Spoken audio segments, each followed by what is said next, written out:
I was literally having a conversation really recently with a client who just like, you know what, like it's not the right time to buy a house. Yeah, I thought it was going to be this way. I thought it was good, but he was able to look into his app, look in slightly into the future. We're not talking about 60 years. We're talking about 30 days. Right. And he was like, I would have been a nervous wreck. I would have been miserable. I would have not done anything. I would have been on the tightest budget of my life because of what it would have done to my liquidity. So we need to save more money. So guess what we did? Created a sprint where now for the next 6 months, we're pouring everything we can into a savings account. So his vital liquidity as a vital sign should get high. Right. So that when he makes the decision to buy a house, it'll drop down to healthy. Right. So we can talk about like that's the beautiful thing about monitoring your financial vital signs. The conversations are just becoming easier and easier with every client because they get it.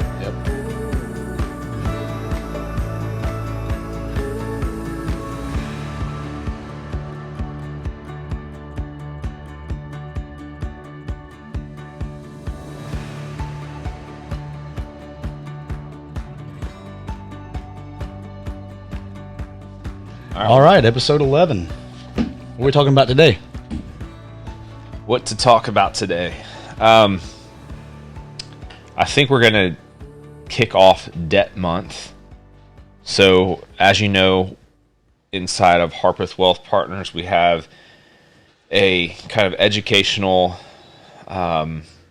program that we leverage some technology, an app that we use that measures financial vital signs.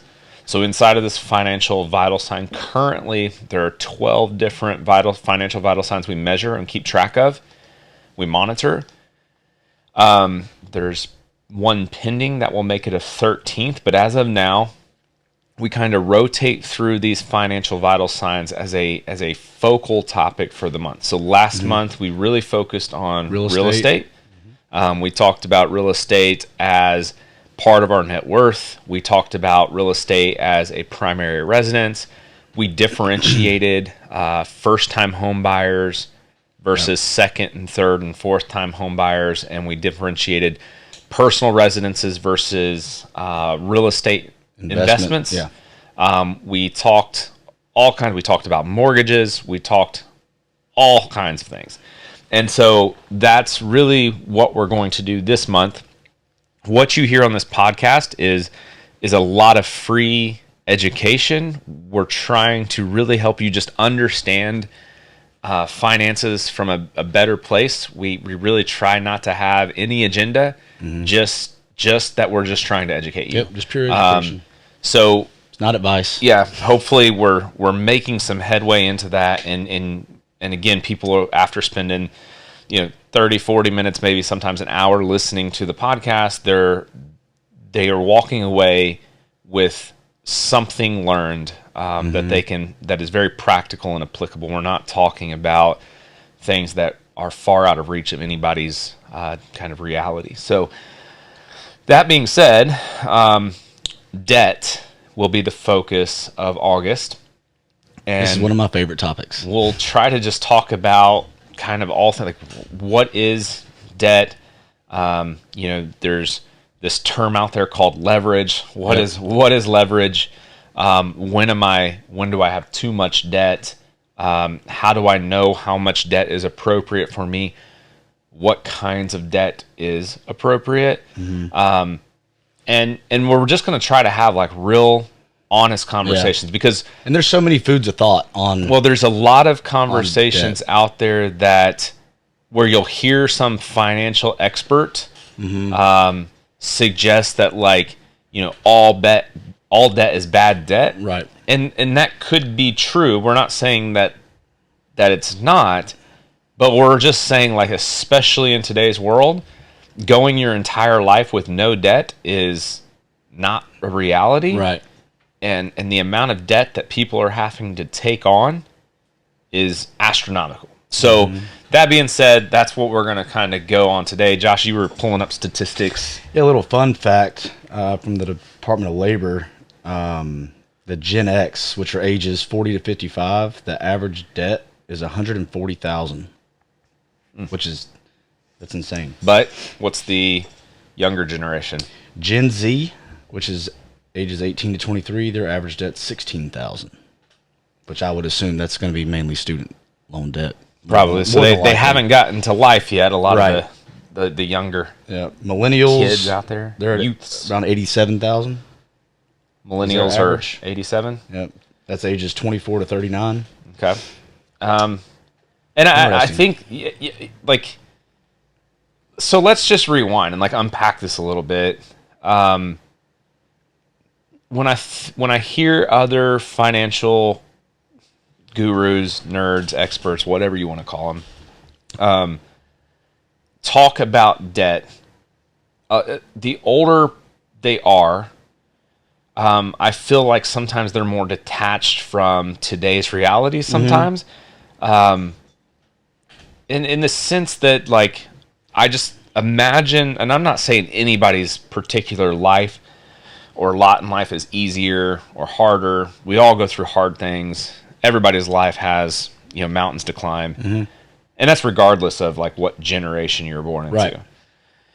However, when I think about, what it might have been like to come of age in the 50s, 60s, 70s, you did not, most jobs did not require a college education. Right. So much of today's workforce requires some level of college education. I mean, you could leave high school and get a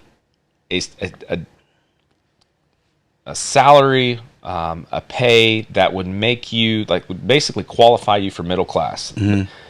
Talking about back in the 50s. Back in the 50s, 60s, 70s, you could make middle class income off of a high school diploma, and the company you're working for was probably providing you a pension that you were going to get in addition to Social Security. Right. So really, what your income was for living and growing a family. And that's changed now. I mean, most people are having pensions to take are pretty on much out now. $20,000 to $50,000 of student loan debt just to be able to enter a workforce in a lot of ways. Now, conversations have over the past few years kind of changed where we're saying like maybe traditional college is like outdated and too expensive, and the college system is just diluted. It's broken. So people are saying, hey, maybe now like these crafts, like the getting into the trades of like electrician or welding or different things like that, and then you just need like apprenticeship and or some technical school. Right. We're in the midst of all these changes, but nonetheless, nowadays, 18 to 22 years old, you're coming into life with $20,000 to $50,000 of debt if you've done well. Right. Managing college.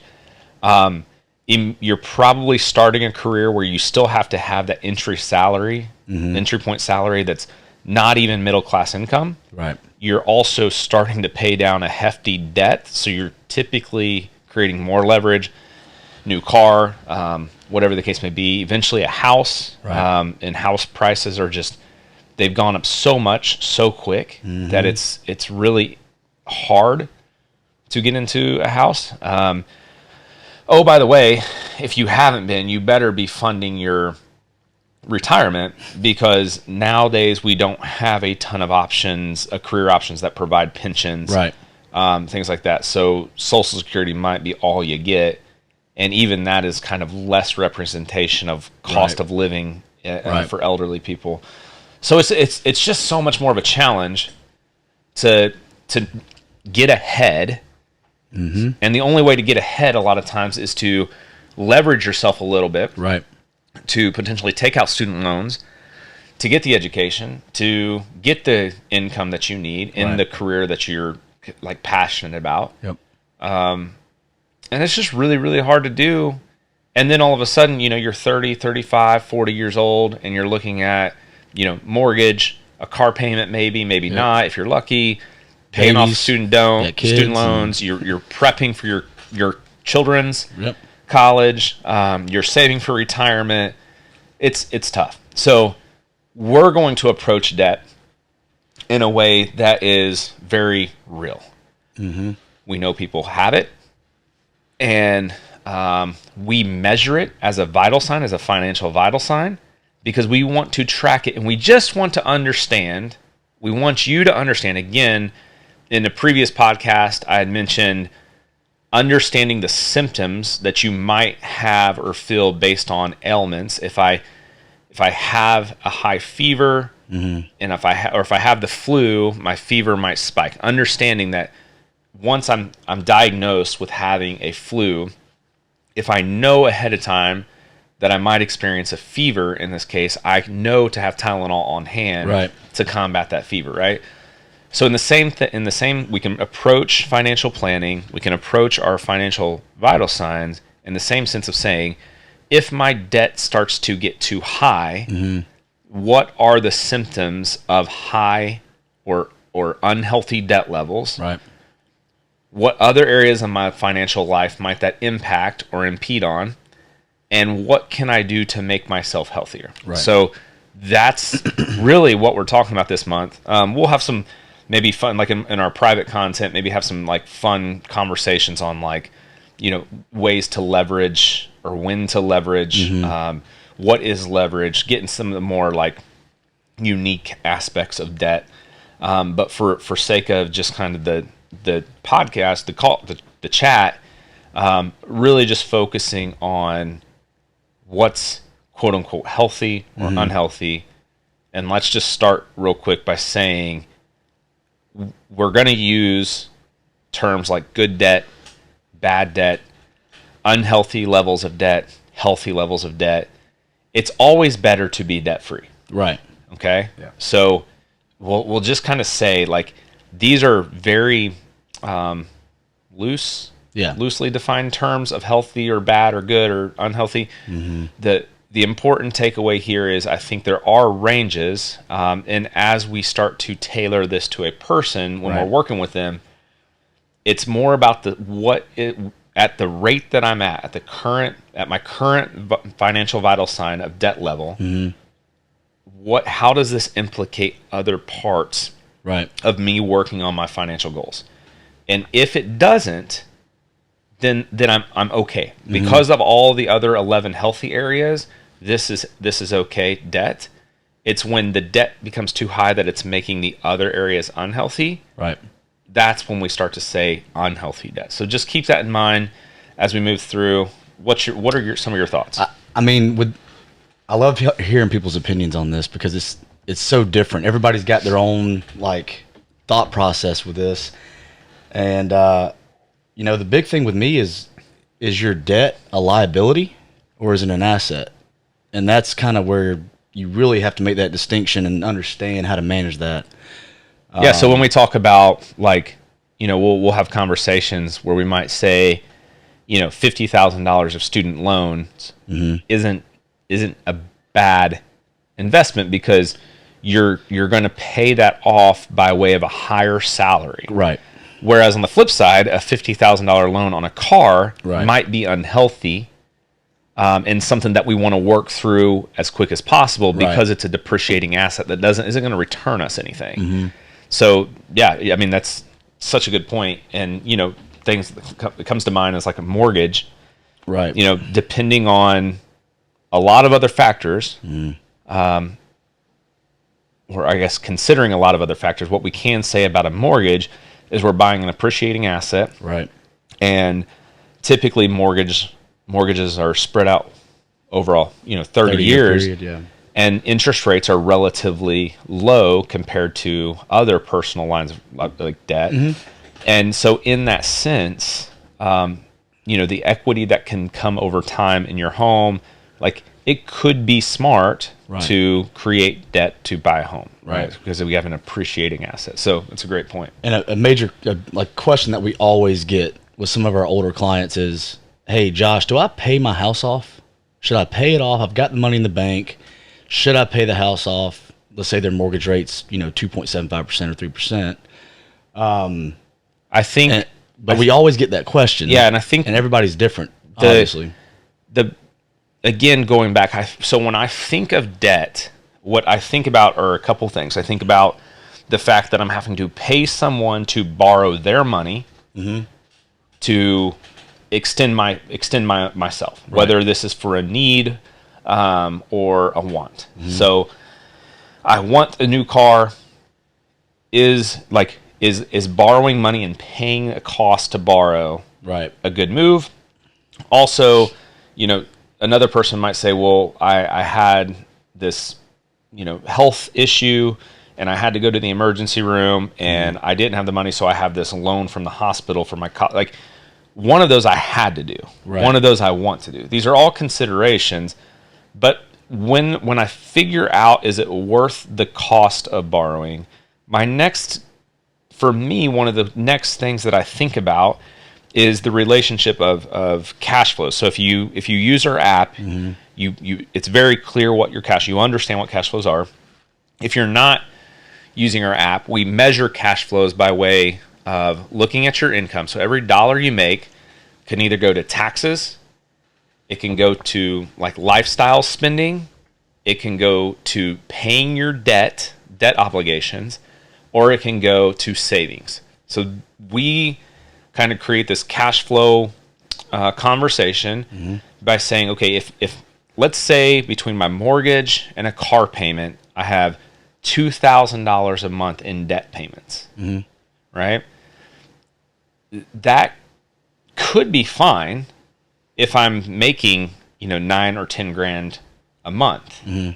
It's because I should still have enough cash flows to spend what I need to spend to live my life and still maintain healthy savings rates. But what could happen if my income dropped to say $4,000, now all of a sudden my debt payment is 50% of my income. My taxes are another 20% of my income. That leaves such small amounts of cash available for my lifestyle spend and my savings. So I have to subtract from one or both of those. I'm either living on a very impossible tight budget, which can also often lead me to create even more debt through credit cards, or I have to cut my savings down to where all these important things in life that I want to accomplish either get further away or not possible.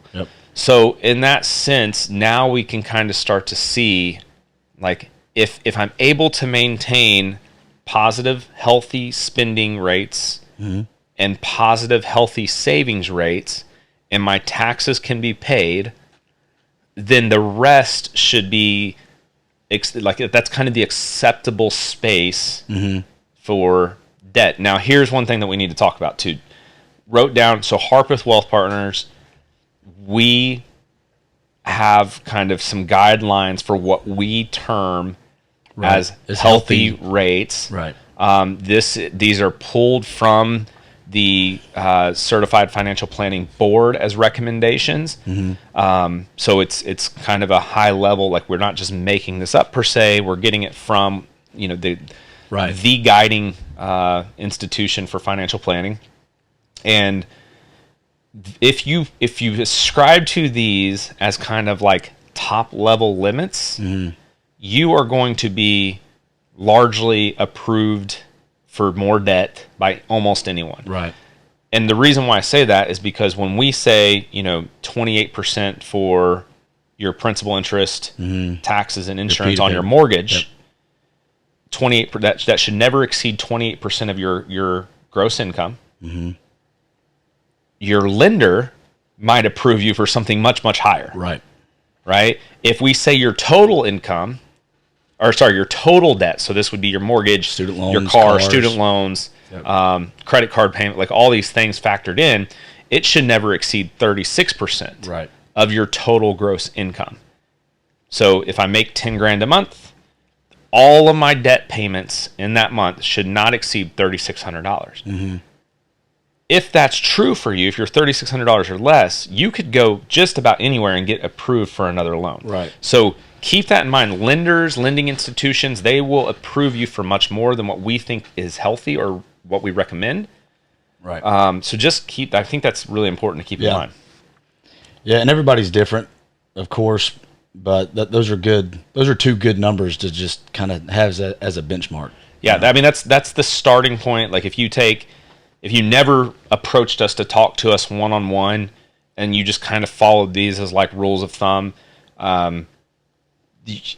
arguably you're in a space that, again, if all of my income coming to me, only 36% of it has to go to debt payments. That other 64% of my income, I could probably use and meet my savings needs, Right. and pay my taxes and spend and live kind of a minimalist lifestyle there potentially. Right. We're not saying if you don't have 36% debt, go out and get it. No. What we're saying is, if you walked in here and I met you and you sat down and say like you had about 30% of your income going to debt, right, I'd say we're getting very close to potentially being like unhealthy. Right. It's kind of we're in like this kind of red flag area where we need to pay attention to it. Yep.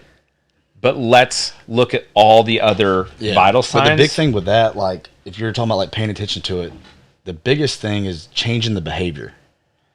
And that's hard, yeah. And that's the hardest thing to do, is changing that behavior. So if we got a client that's like, oh, you're at 30%, red flags are going off, we're going to have to sit down and go, you know, what's going on? Like, why is your debt? And that's why we say the financial plan is worthless. Financial planning as a process right. is incredibly valuable, invaluable, because if you're trying to change behavior, right, it's not just a stack of papers once a year that's going to do that. It's interaction, learning, and growing. Yep. Back to what you originally brought up, though, was, you know, in that very common question, do I pay off my house or do I keep the money? Once you start to figure out the cash flow side of things, my question, it wouldn't be like, I would not immediately give advice, right? If you came and you said, Brandon, I owe 50 grand and I have 60 grand in my savings account. Right. What do I pay off my house? I would ask you first, what's your gut say you should do? Then I would probably say, hey, before we definitely make a decision, why don't we talk about the symptoms of low liquidity? You already know your net worth. We track net worth. It's on our clients' phones, their net worth. And so in that space, if all we're doing by paying off a mortgage, we're getting rid of the cost of the mortgage, which is a positive. Right. But other than that, we're just moving assets from one side of the balance sheet to another. Right. All right. So it's just really a balance sheet move. The net worth isn't going to change that much. Cash flows could improve because I get rid of a mortgage payment. Right. So that's positive. But your liquidity. But my liquidity. Yep. So here's what I would say is, are you okay going from this nice cushion of 50,000 or 60,000 in your savings account down to only having 10,000 in your savings account? Is that enough cushion for you to sleep peacefully at night and not be concerned? Would you be anxious if you only had $10,000 in your savings account? Right. If you think you could bite the bullet for a short amount of time to build it back up, then I'd say, okay, well, if you're paying $1,000 on this mortgage every month, it would effectively take you like 4 years to build your savings account. If we to build it back up. Yeah. If we just said that $1,000 you were spending on your home loan, we move it back over here, and now we're putting $1,000 back in your savings account. It would take 50 months to get that back up. And so if that's the case, like, how long are you okay? Like, where do you want your liquidity be? Right. And if it's too low, how long are you okay living in that low liquidity lifestyle? Let's talk about some symptoms of what low liquidity as a financial vital sign will present, right? Let's talk about these things. And I think that might lead the client to their own decision. Right. And again, sometimes it might be like, yeah, I've actually been carrying too much cash. I definitely can live off of 10 grand in the savings account. Right. And we can get rid of paying this interest rate that we've been paying. I'm all for it. I think once you start to understand your financial vital signs as a whole, understand debt as like good or bad, it really is, how does the debt affect all the other vital signs around me? One other really important consideration too is, if I have significant debt, do I have the protections in my life to take care of that? So that would kind of be another conversation where if I'm going to buy this house and it's going to cost me $750,000, that's a lot of debt that could potentially be passed along to my estate if something happens to me before I can pay that down. So maybe talking about a term life insurance policy to cover that could make me feel safer with that high amount of debt. And again, we say high. It may not be high it may be very, very appropriate to the person that's taking that on. So over the course of the month, we'll talk about debt as a vital sign. We would love to hear your questions. You're more than welcome to reach out to us through the socials, or hit us up through our emails with specific questions that we'll answer as best we can on the podcast. And if it's too specific, we can definitely create a one-to-one conversation for you guys there. But anything else that we haven't hit on yet? Not that I know of. So yeah, as we maneuver the month, again, you'll probably hear more about how debt affects other things. So if you're a little bit unsure about what your cash flows look like, if you're unsure about your net worth, it's so important to know those two things before you can really start to understand what debt should look like and what could be appropriate for you. And again, we're probably already in a situation, right? We're already in the circumstance we're in. So we either have debt or we don't. We're thinking about buying a house, or we already bought a house. So really what it's about is understanding where we're at today. Because if we can create a clear understanding of where we are right now, then we can say, okay, this part's a little bit unhealthy, or I didn't really realize by making this decision it was going to make me feel this way over here. I need to fix my situation. So what is the next step? And that's really what our app does for people. So if you're unsure about any of those things, I would say start there. But hopefully over the course of the month, I would challenge you guys to figure out your cash flows. Again, how much of my income is going to taxes? How much of my income is going to everyday spending, my utilities, my phone bill, my gas, my night out with friends? How much of my income is going to debt payments? So again, if my mortgage payments, $1,500, that's a certain representation of the income I get every month. What is that percentage? And then how much is going to savings? Those four things should add up to about 100% of your income. And once you understand that, and then once you have your net worth statement built, then we can really jump and dive in to your circumstances to help you say, this is good, this is bad, this is healthy, this is unhealthy, because of these other 11 symptoms. And then it makes it easier to make a decision. About like what to do next. So I was literally having a conversation really recently with a client who was just like, you know what, like, it's not the right time to buy a house. I thought it was going to be this way. I thought it was good, but he was able to look into his app, look in slightly into the future. We're not talking about 6 years. We were talking about 30 days.